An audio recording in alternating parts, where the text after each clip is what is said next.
Speak, prosodie rate égale 90%, Caligula, l'empereur qui s'est déclaré Dieu et a fini seul. Quelle folie vous a emmené à cette fin tragique? Découvrez votre histoire, vos excès et votre chute dans cette vidéo. Abonnez-vous et activez la cloche pour ne rien manquer. Imaginez-vous un jeune empereur, charismatique au début, héritier d'un empire vaste et puissant. Caligula aussi au début de son règne. Mais l'histoire de Caligula est une énigme enveloppée dans le mystère. Un mélange de réalité et de légende qui nous intrigue à ce jour. Était-ce un tyran impitoyable, un génie mal compris ou une victime de son propre esprit? Son ascension au pouvoir était rapide, mais pleine d'intrigues et de soupçons. Et la mort de son grand-père Augusto et la succession suivante ont marqué le début d'une période incertaine à Rome. Son oncle insuffisant, un caractère complexe et méfiant, le laissa dans une position vulnérable, nourrissant des rumeurs et des spéculations sur sa vraie nature. Les sources historiques sur Caligula sont contradictoires. Certains le décrivent comme un monstre cruel, capable des pires atrocités, tandis que d'autres le présentent comme un brillant leader, victime d'une campagne de diffamation. Et la vérité, comme c'est souvent le cas, est probablement à un point intermédiaire, un complexe mosaïque de lumière et d'ombre. Mais au-delà des actions documentées, il y a quelque chose qui persiste dans la légende de Caligula. La fascination pour le mystérieux et l'inconnu. Sa personnalité énigmatique, son comportement erratique et les histoires extravagantes qui l'entourent nourrissent l'intrigue et font de lui une figure légendaire qui continue de capter notre attention des siècles plus tard. Imaginez-vous le Tiberius Court, un ancien et méfiant empereur, sur l'île de Capri. Là, au milieu des intrigues palatiales, vous étiez une jeune Caligula, petit-fils de l'empereur Augusto, observant, apprenant, tissant des alliances. Votre ascension n'était pas un chemin facile, mais un dédale de loyauté changeante et de trahison silencieuse. L'ombre de la suspicion entrave à chaque mouvement, chaque mot. La mort de Tibère, bien que prévue, a été un moment crucial. Le pouvoir était disponible pour votre main, mais non sans obstacle. Les prétendants du trône étaient nombreux, chacun avec ses propres ambitions et leurs propres armées. Vous avez dû naviguer avec une ruse parmi eux, remportant la faveur des gardes praétoriens, l'armée qui déciderait du sort de l'Empire. Une simple erreur pourrait signifier la mort. Votre oncle, Tibère, vous avez nommé successeur, mais cela ne garantissait rien. Manipulation, diplomatie, savoir comment choisir vos alliés étaient vos armes. Et la loyauté était un concept fluide dans la Rome de cette époque. Et vous devriez être un maître du jeu politique pour survivre. Le chemin du pouvoir, en bref, a été semé avec des intrigues que seul un joueur rusé pouvait surmonter. Et puis, vous êtes arrivé au pouvoir. Le Sénat vous a acclamé. Les gens vous ont applaudi. Vous étiez jeune, charismatique et au début, votre règne semblait une promesse de changement. Un répit après le règne long et sombre de Tibère. Vous avez promulgué des lois populaires, vous avez montré une générosité inattendue et les gens vous aimaient. Vous aviez hérité d'un empire en ruine, mais il semblait que vous, Caligula, vous seriez celui qui le reconstruire. Vous avez distribué l'argent du trésor impérial comme s'il s'agissait de l'eau, vous avez rendu la splendeur à des jeux publics et les gens ont commencé à croire à l'arrivée d'une nouvelle ère d'or. Vous aviez libéré des prisonniers politiques, montrant une attitude de clémenté inattendue. Votre image publique était impeccable, celle d'un jeune empereur juste et généreux, tout à fait l'opposé de la figure paranoïde du Tibère. Mais, était-ce que toute cette farce réelle ou élaborée? Une stratégie calculée pour gagner la faveur des gens et consolider votre pouvoir avant de révéler votre vraie nature? Cette question a résonné dans les couloirs du palais, dans les chuchotements des sénateurs, dans l'apparence prudente de la garde prétorienne. Le masque de la bonté a caché quelque chose. Qu'est-ce qui se cachait après la façade du bon empereur? Mais ce changement prometteur s'est estompé à une vitesse alarmante. Vous êtes devenu imprévisible, cruel, même monstrueux. Certains attribuent ce changement à une maladie, une sorte de psychose qui vous a consommé. Ils parlent de fièvre, de convulsions, de délire, un esprit brillant et dérangé. D'autres, cependant, croient que tout était une farce élaborée. Que vous avez prétendu la maladie à consolider votre pouvoir, pour éliminer vos ennemis avec l'excuse de la folie. Une stratégie machiavélique pour se débarrasser de ceux qui ont interposé sur votre chemin. Un masque qui vous a permis de commettre des atrocités impunies. Prosodie, speak.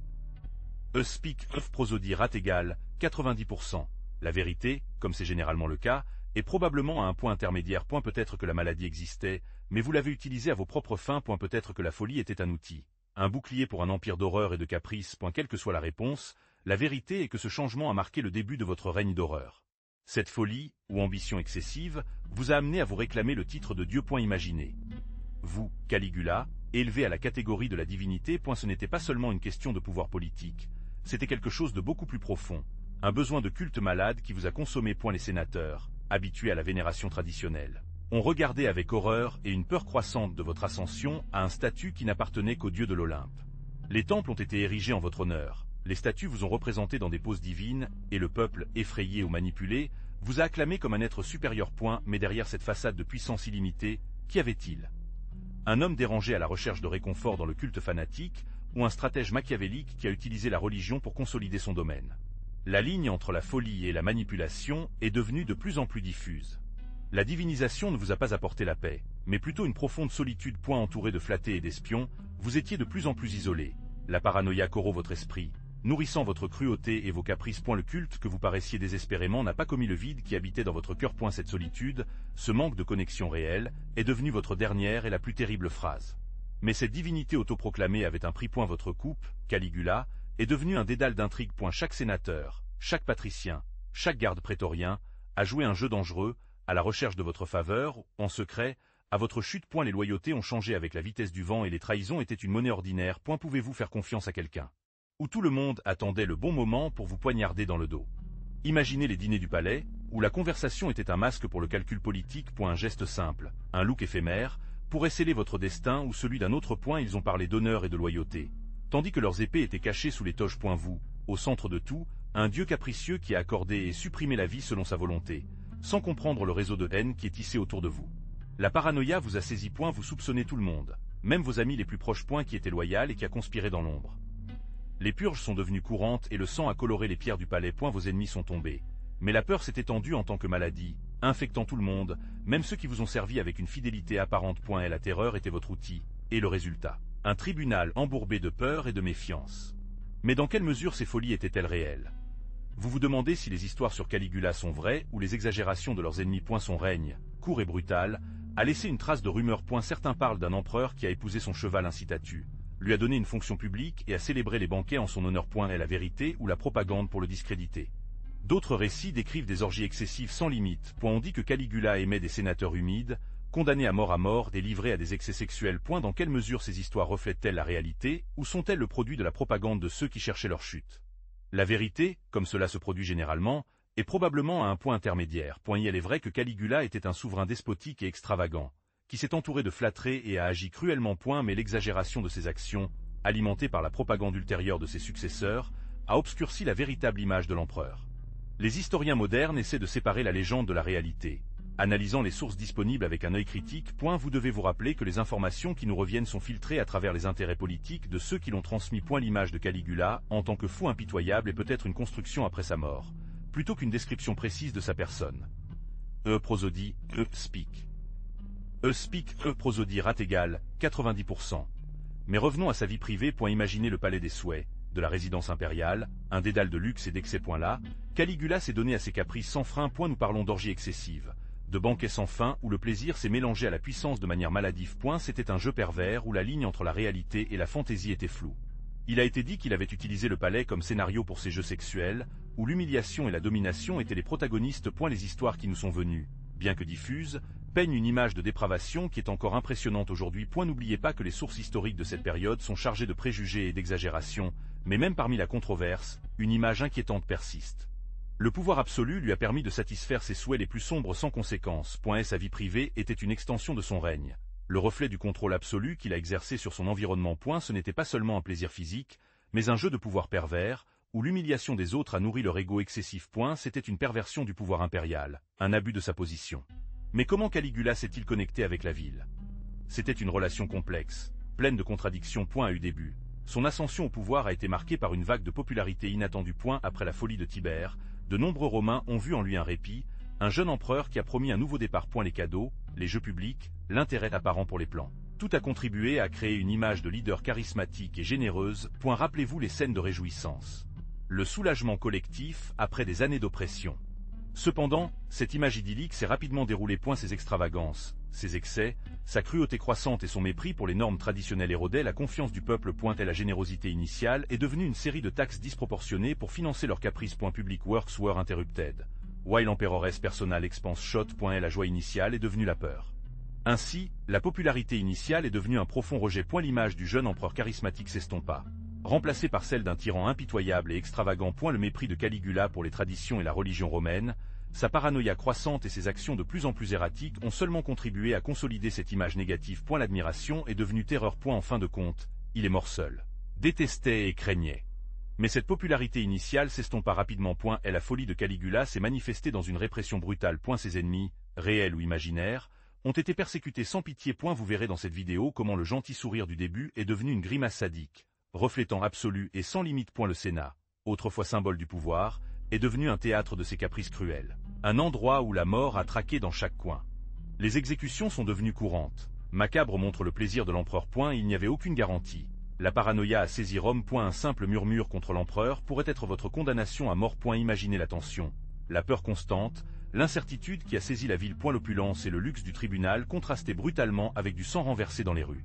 La cruauté de Caligula ne se limitait pas aux exécutions. Et la confiscation des propriétés, l'humiliation publique des sénateurs et l'imposition des taxes disproportionnées étaient des pratiques habituelles. Son règne est devenu un cauchemar pour beaucoup. La richesse et le pouvoir se sont concentrés entre les mains de l'empereur, tandis que le peuple romain souffrait sous le joug de leur tyrannie.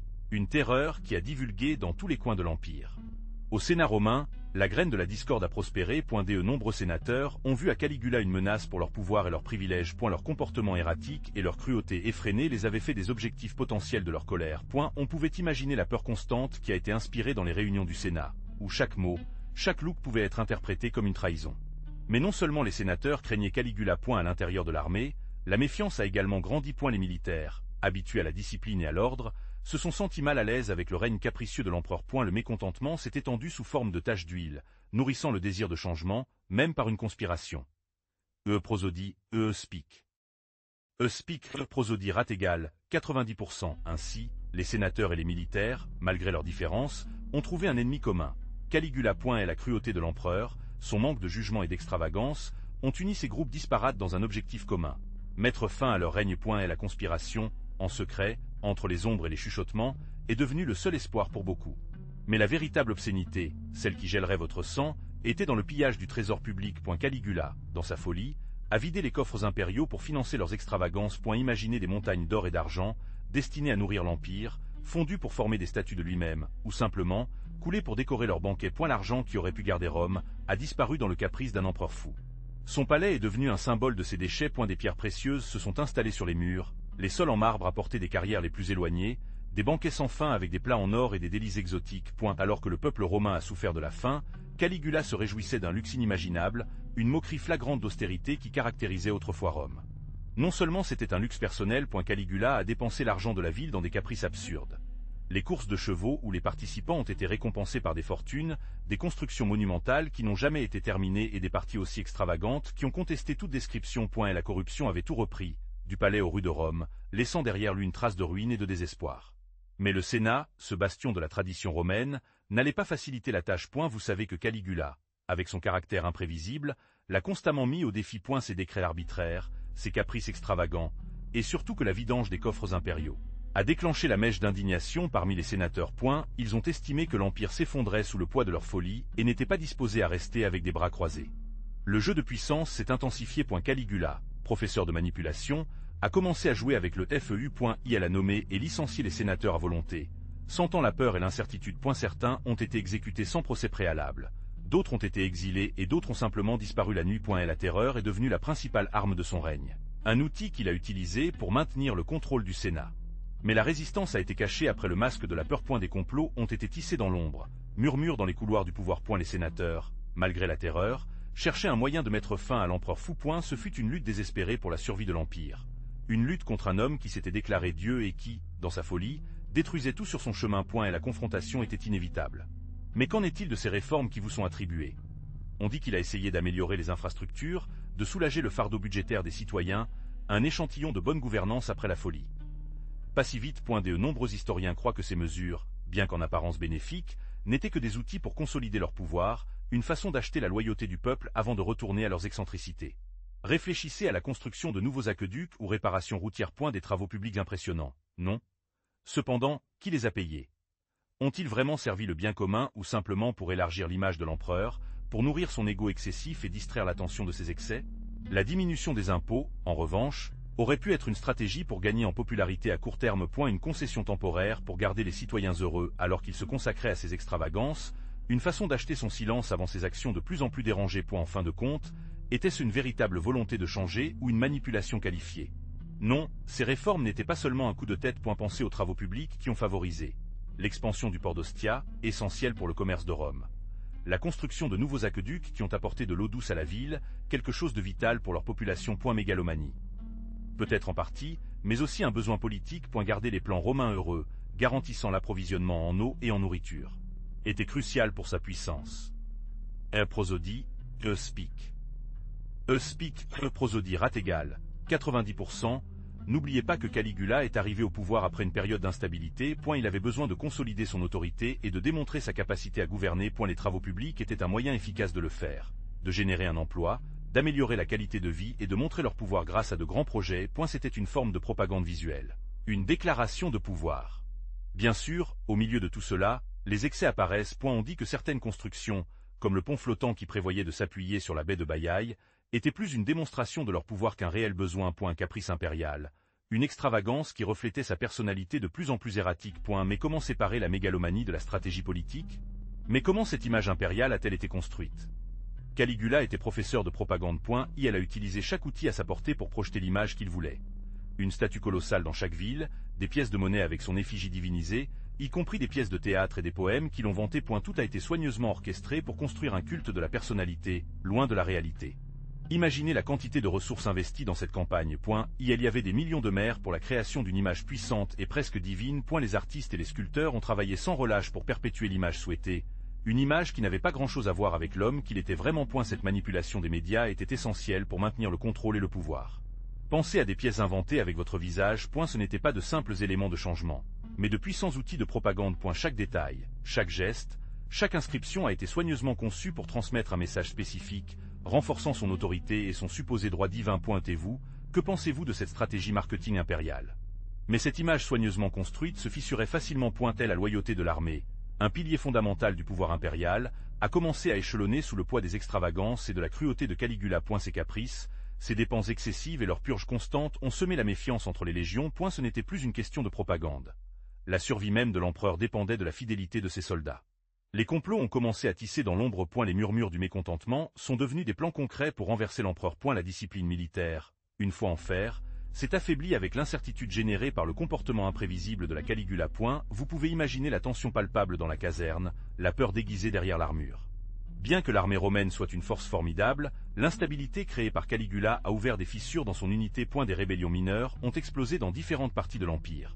Bien qu'elles aient été suffisamment étouffées. Cependant, chaque enquête était un autre signe de l'érosion croissante de son autorité. C'était une question de temps avant que la tempête n'éclate avec toute sa fureur. Les chroniques nous brossent une image trouble de leur vie de famille. Vous imaginez le jeune Caligula, au milieu des intrigues de la cour, traitant d'un mariage organisé avec Junia Claudia, une union politique plus que aimante qui à peine durait. Sa prochaine épouse, Milonia Caesoni, était une femme controversée, décrite comme une réputation ambitieuse et douteuse. Quel genre de relation avait-il? Les sources sont ambiguës, laissant de l'espace pour la spéculation. La question de ses enfants est encore plus énigmatique. On dit qu'il avait une fille de Milonia Caesoni, Drusilla Julia, mais les preuves historiques sont rares et les versions contradictoires. Était-ce une fille légitime? Un autre instrument politique dans vos jeux de pouvoir. L'incertitude implique chaque détail de votre vie personnelle, laissant l'histoire pleine de questions sans réponse. Les intrigues palatiales, bien sûr, n'étaient pas absentes. Imaginez l'atmosphère dans la cour impériale. Rivalité, complot et lutte constante pour la faveur de l'empereur. Ces luttes internes, alimentées par l'instabilité et la paranoïa de Caligula, ont divulgué dans leur vie de famille, empoisonné les relations et créant une atmosphère de peur et de méfiance. Mais revenons à la religion sous le règne de Caligula. Imaginez l'empereur, entouré d'un entourage de prêtres et augures, obsédé par les oracles et les présages. Lui, qui se considérait comme un dieu, manipulait des rites païens pour nourrir son ego excessif. Les anciennes divinités romaines, soudainement, ont été reléguées à l'arrière-plan, éclipsées par la figure mégalomane de Caligula. Prosodie, speak. Speak, prosodie rate égale 90%. Son intérêt pour le surnaturel ne se limitait pas aux rituels officiels. Il a été question de ses consultations avec les astrologues et les diseurs de bonne aventure. Cherchant dans les astros la confirmation de son pouvoir divin.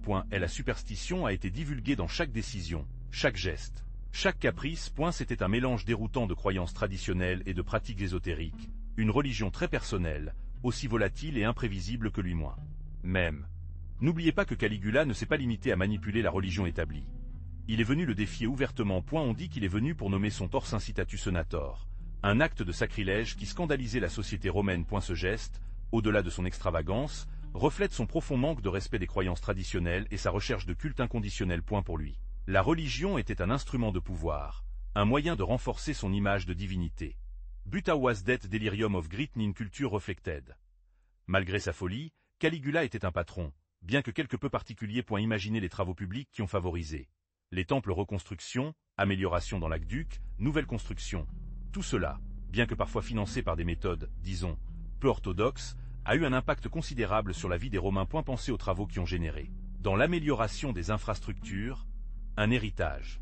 Bien que taché par leurs excès, son soutien aux arts, bien que capricieux, est également indéniable. Parfois, il a promu des pièces de théâtre, parrainé des artistes et des poètes. Tout dépendait de son humour. Bien sûr, un jour, je vous ai élevé aux étoiles, le lendemain.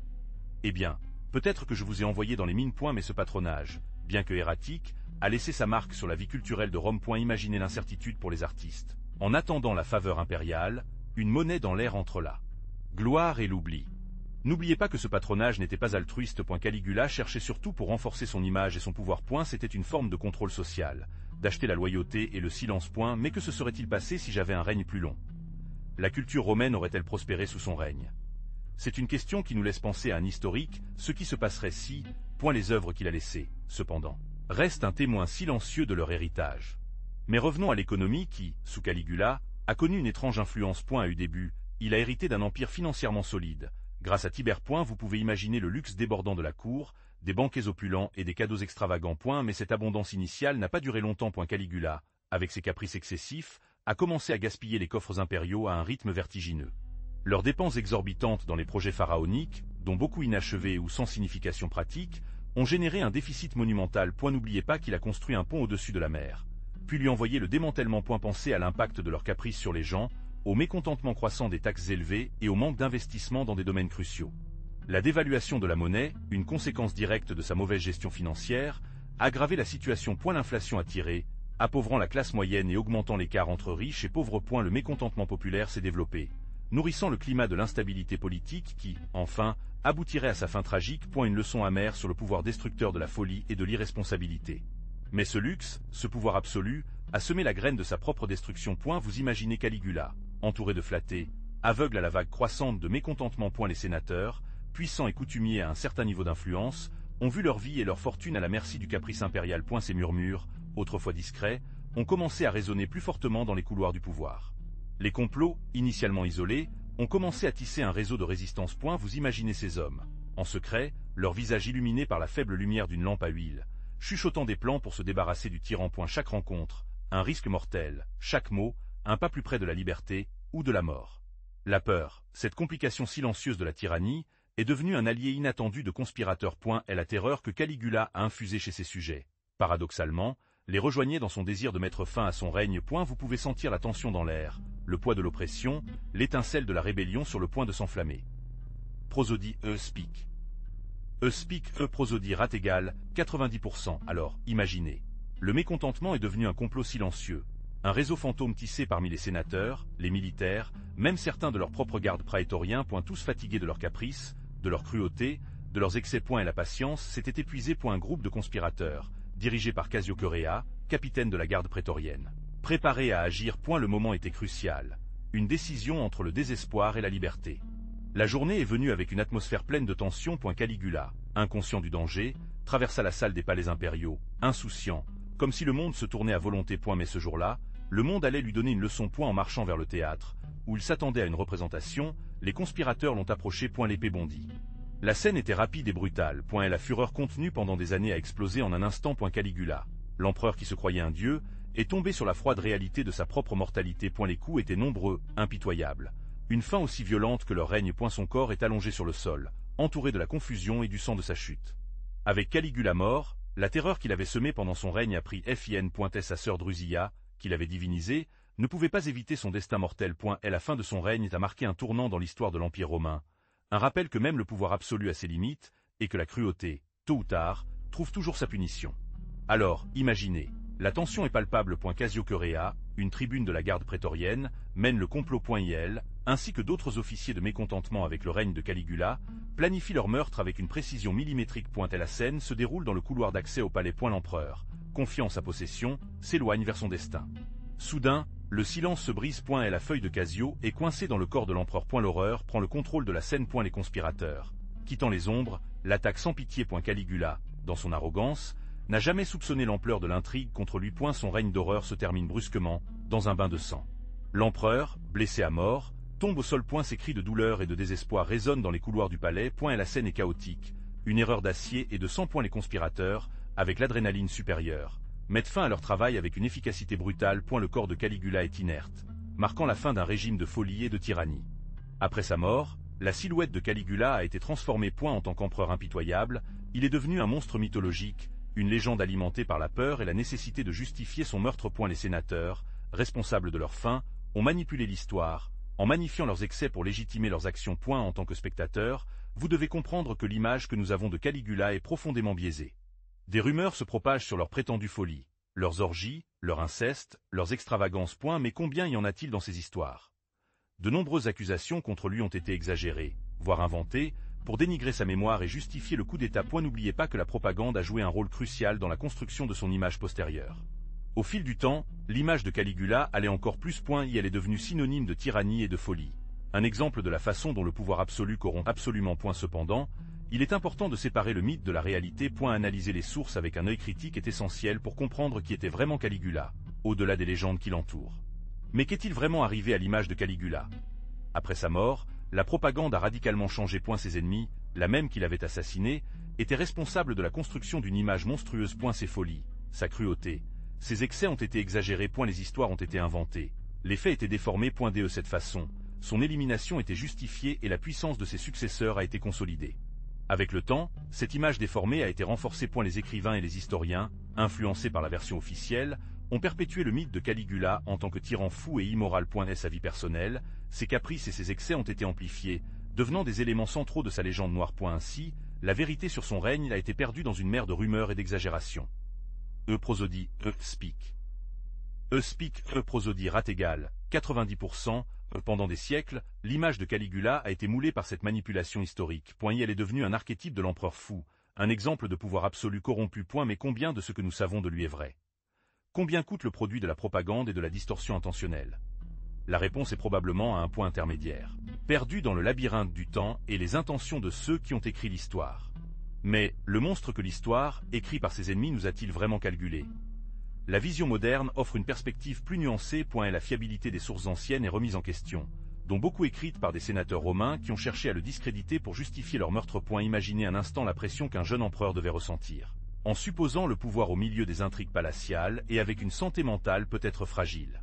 Certains historiens soutiennent que leurs actions, considérées comme extravagantes et cruelles, étaient le produit d'une manipulation politique et d'un tribunal plein de complots. Peut-être que ces excès étaient une forme de rébellion contre un système qui le considérait comme une simple marionnette. Réfléchissez à la possibilité que vos actions, loin d'être de purs signes de folie, ont été des stratégies calculées, bien que mal exécutées, pour consolider leur pouvoir. Moderne interprétation also, analyse socio, political context of the time. L'Empire romain était dans un moment d'instabilité, avec une succession impériale convulsive et des luttes de pouvoir constantes. Caligula, un jeune homme avec peu de soutien, a été contraint de naviguer dans les eaux turbulentes. Votre comportement était-il une personnalité intrinsèquement perverse ou une réponse aux pressions extrêmes qui l'entouraient? Alors, que savons-nous vraiment de Caligula? La réponse, comme vous pouvez l'imaginer, est complexe. Nos principales sources sont plus tard des écrivains romains, tels que Suetonio et Dion Casio. Mais étaient-ils des objectifs? Il est difficile de le dire. Ils ont écrit des décennies après la mort de Caligula, sur la base de rumeurs, d'histoires de seconde main et, probablement, d'une bonne dose de propagande des empereurs qui lui ont succédé, intéressés à diaboliser sa silhouette pour légitimer son propre pouvoir. Suetonio, par exemple, était connu pour son style sensationnaliste et son goût pour les scandaleux. Il a peint un portrait de Caligula en tant que tyran fou et dépravé. Mais combien de cela est vrai et combien d'exagération est-il de vendre des livres? Dion Casio, en revanche, bien que plus détaillé, a également écrit dans une perspective ultérieure et avec un programme politique clair. Les deux auteurs, bien que précieux, doivent être analysés avec un grand scepticisme. Le manque de sources contemporaines objectives entrave grandement la tâche de reconstruire la vraie personnalité et le règne de Caligula. Les quelques fragments d'informations provenant de sources plus neutres, telles que certaines lettres ou inscriptions, sont souvent ambiguës ou incomplètes. Par conséquent, toute tentative de reconstruction de son histoire devrait être basée sur une évaluation critique minutieuse des sources disponibles, reconnaissant leurs préjugés et ses limites inhérentes. L'image que nous avons de Caligula est donc une construction historique complexe et probablement biaisée. Mais comment cette image conflictuelle a-t-elle été transmise à travers l'histoire? La littérature et le cinéma ont offert de multiples interprétations de Caligula, du tyran impitoyable à une figure plus complexe, victime de sa propre folie. Des auteurs comme Robert Graves, dans son roman I. Claudio, ont contribué à forger une image durable, bien que pas nécessairement précise, de l'empereur. Au cinéma, la représentation a considérablement varié. Des films muets aux productions modernes, Caligula a été un personnage récurrent, souvent axé sur ses excès et sa cruauté. N'oubliez pas cette scène de film en laiton tinto emblématique, par exemple, bien qu'il soit nécessaire de le comprendre dans son contexte historique et artistique, et non comme un portrait objectif. Cependant, il existe également des représentations qui cherchent à aller au-delà des stéréotypes, explorant la fragilité et la contradiction de leur personnalité. Ces versions essaient d'offrir une perspective plus nuancée, bien qu'elle continue sur la base de sources historiques, souvent biaisées, que nous avons précédemment analysées. Pensez à la façon dont les différents réalisateurs ont interprété leur folie, comme une maladie mentale, comme une stratégie politique, ou comme un mélange des deux. Prosodie, speak. Speak, prosodie rate égale 90%. Mais qu'est-ce que Caligula aujourd'hui? Son image, déformée pendant des siècles de rumeurs et d'exagérations, survit dans la culture populaire comme l'incarnation du pouvoir et de la folie. Vous l'avez vu dans les films, les jeux vidéo, les livres, un empereur qui remet en question les règles, que Dieu se proclame, un personnage qui fascine et repousse à parts égales. C'est un archétype, une figure qui nous permet d'explorer les limites du pouvoir et de la nature. Humane. Au cinéma, il a été représenté de 1000 manières. Parfois comme un monstre sadique, les autres entend comme tourmenté, victime de sa propre ambition ou d'une maladie mentale. L'ambiguïté de sa silhouette permet de multiples interprétations, alimentant un intérêt qui dure à ce jour. Pensez au film que vous avez vu à son sujet. Quelle image avez-vous été enregistrée? Au-delà du cinéma, Caligula a inspiré des œuvres littéraires, des bandes dessinées, des jeux vidéo. Son nom est devenu synonyme de tyrannie et d'extravagance. Même dans la musique et l'art contemporain, sa figure apparaît, réinterprétée et résignée. C'est un personnage qui transcende son temps et continue de résonner dans notre culture. Un miroir qui reflète nos propres peurs et fascinations. Mais comment Caligula s'intègre-t-elle dans l'histoire des empereurs romains? Contrairement à Augusto, le fondateur de l'Empire, qui a imposé un gouvernement stable et relativement pacifique, ou Tibère, connu pour sa prudence et sa retraite à Capri, Caligula s'est présenté comme un dirigeant impulsif et extravagant. Son règne court et violent contraste avec l'administration longue et, en général, stable de ses prédécesseurs. Vous verrez la différence abyssale. Alors que des empereurs comme Augusto ont construit leur héritage dans la paix et la consolidation du pouvoir, Caligula, malgré ses débuts prometteurs, est devenu un symbole de tyrannie. Son règne, marqué par le caprice et la cruauté, la différence des dirigeants en tant que Trajan, se souvient de sa bonne gouvernance et de sa détente territoriale. Vous pouvez apprécier la différence dans la manière de gouverner. La comparaison avec des empereurs ultérieurs, tels que Marco Aurelio, connu pour sa philosophie stoïque et son bon gouvernement, met en évidence le contraste. Alors que Marco Aurelio est un exemple de sage et réfléchissant, Caligula est perçu comme son contraire, impulsif, cruel et déchaîné. Vous remarquerez la différence dans votre personnalité et votre héritage. Le règne de Caligula, bien que bref, a laissé une marque profonde sur l'Empire. Son extravagance et sa cruauté ont sapé la confiance dans le système impérial, semé la graine de l'instabilité. Les gens ont commencé à remettre en question la légitimité du pouvoir impérial, une fissure qui serait agrandie dans les années à venir, affectant la stabilité politique de Rome. Les réformes administratives et économiques de Caligula, bien que parfois bien intentionnées, ont été exécutées de manière si erratique et arbitraire qui a causé plus de dégâts que de bénéfices. Ses déchets et ses projets pharaoniques, tels que la construction d'un énorme pont, ont épuisé les coffres impériaux et accru les impôts, générant un mécontentement parmi la population. La brutalité de Caligula, ses exécutions sans jugement et l'atmosphère omniprésente de la peur qu'il a créée, a érodé la confiance dans la justice et l'ordre romain. Cela a généré une profonde méfiance envers le gouvernement et affaibli les institutions, créant un vide de pouvoir qui serait utilisé par ceux qui ont des ambitions politiques à l'avenir. Imaginez la peur qui aurait dû causer. Le meurtre de Caligula, bien qu'il ait semblé résoudre le problème immédiat, n'a pas résolu les problèmes sous-jacents qu'il avait créés. Et sa mort a précipité une ère d'instabilité et de lutte de pouvoir, ce qui a eu un impact profond sur la structure politique et sociale de l'Empire, laissant une ombre longue sur l'avenir de Rome. Son règne a été un avertissement des dangers du pouvoir absolu et de la folie. Vous l'avez donc là, l'énigme du calcaire. Son règne, un tourbillon de folie et de pouvoir, nous laisse plus de questions que de réponses. Était-ce vraiment un monstre impitoyable, ou une victime de son propre esprit? L'histoire, teinte par les sources souvent biaisées de leurs ennemis, présente une image déformée, difficile à déchiffrer. Son héritage est un dédale de cruauté et d'extravagance, mais aussi un reflet de la fragilité du pouvoir absolu. L'image de l'empereur fou, Dieu sur terre, s'est perpétuée au cours des siècles, nourrissant la fascination et le mystère qui l'entoure toujours. Quelle partie de l'histoire est vraie et quelle partie de la légende? Prosodie, speak. Speak, prosodie rate égale 90%, peut-être que la vraie tragédie de Caligula n'est pas sa cruauté, mais sa solitude profonde. Un homme qui a cherché la divinité et n'a trouvé le vide, un empereur qui régnait de terreur et qui est mort seul, sans personne à ses côtés dans son dernier soupir. Son histoire nous rappelle la nature éphémère du pouvoir et l'importance de l'humanité, même chez ceux qui détiennent le plus grand des règnes. Vous vous demanderez, était-ce vraiment trempé aussi fou qu'ils le disent? La vérité est complexe. Certains historiens soulignent une éventuelle maladie mentale, peut-être l'épilepsie ou une condition neurologique qui expliquait leurs explosions. D'autres soutiennent que leurs actions étaient une stratégie politique calculée, un moyen de consolider leur pouvoir par le terrorisme. Et qu'en est-il de vos excès sexuels? Des sources anciennes, principalement écrites par leurs ennemis, le peignent comme un libertin effréné. Cependant, la séparation de la réalité de la propagande est cruciale. De nombreuses histoires sur leurs aventures sont exagérées, peut-être pour la discréditer. Un autre mystère est son meurtre présumé. Bien que la version officielle indique un complot, la vérité est qu'il n'y a pas de certitude absolue. Les sources diffèrent dans les détails, ce qui rend difficile la reconstruction avec précision des événements de cette journée fatidique. Était-ce un complot palatial ou quelque chose de plus inattendu? En bref, Caligula est toujours une énigme. Il n'y a pas de réponse facile et les sources historiques sont souvent contradictoires ou biaisées. Ce que nous pouvons dire avec certitude, c'est que son règne, bref et turbulent, a laissé une marque indélébile sur l'histoire de Rome, une empreinte pleine de questions auxquelles nous ne trouvons peut-être jamais totalement. Alors, comment pouvons-nous savoir ce qui est vrai et quelle est l'exagération dans l'histoire de Caligula? La clé est d'analyser les sources. Nous avons Suetonio, un écrivain connu pour son style sensationnaliste, qui a peint un portrait plutôt sombre de l'empereur. Mais Suetonio a écrit longtemps après la mort de Caligula, sur la base des rumeurs et des témoignages de deuxième main. Combien pouvons-nous lui faire confiance? D'un autre côté, nous avons un Philostratus, qui nous offre une vision différente, bien que également biaisée. N'oubliez pas que les sources historiques sont inévitablement influencées par les perspectives et les motivations de ceux qui les ont écrits. Chaque historien avait ses propres préjugés et agendas politiques, ce qui a affecté son histoire sur Caligula. Il est crucial de comparer différentes sources, à la recherche de coïncidences et de contradictions. Si plusieurs sources indépendantes mentionnent le même fait, il est plus susceptible d'être vrai. Mais si seulement une source, en particulier une source avec un biais évident, raconte un événement extraordinaire, nous devons le prendre avec prudence. N'oubliez pas que l'histoire est une construction, une interprétation des événements du passé. Donc, après avoir analysé les sources et démêlé la vérité de la fiction dans la vie de Caligula, que vous adaptez-vous?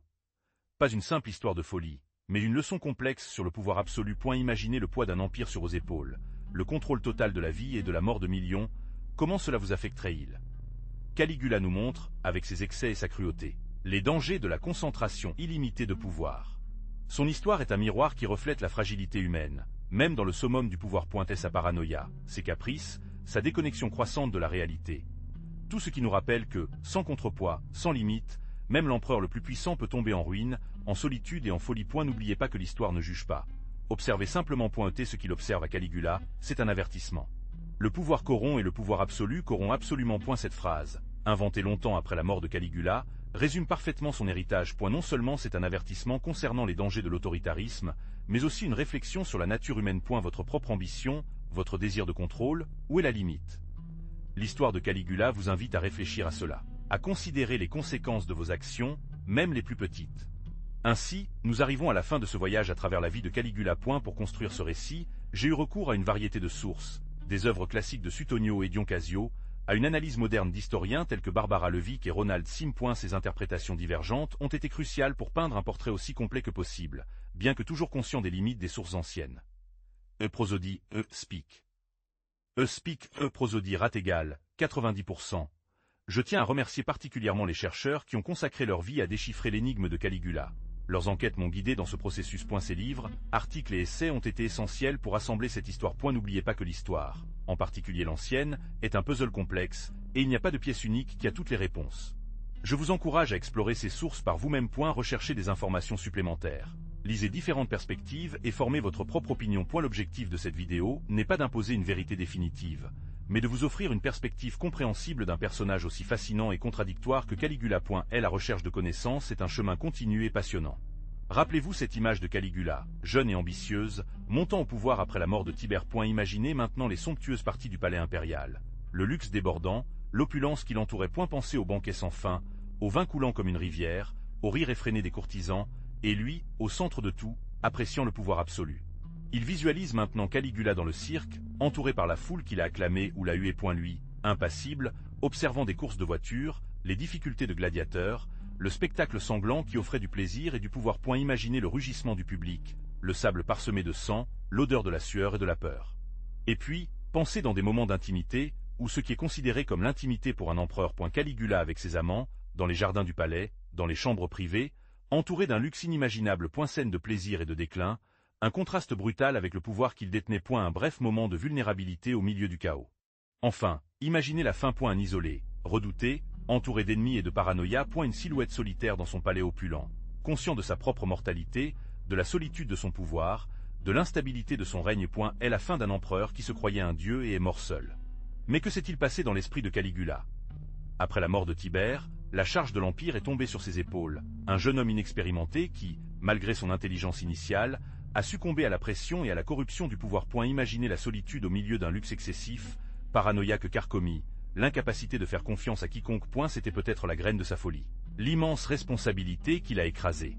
Son comportement erratique, ses décisions impulsives, étaient-elles le produit d'une maladie mentale ou d'une manipulation calculée pour consolider leur pouvoir?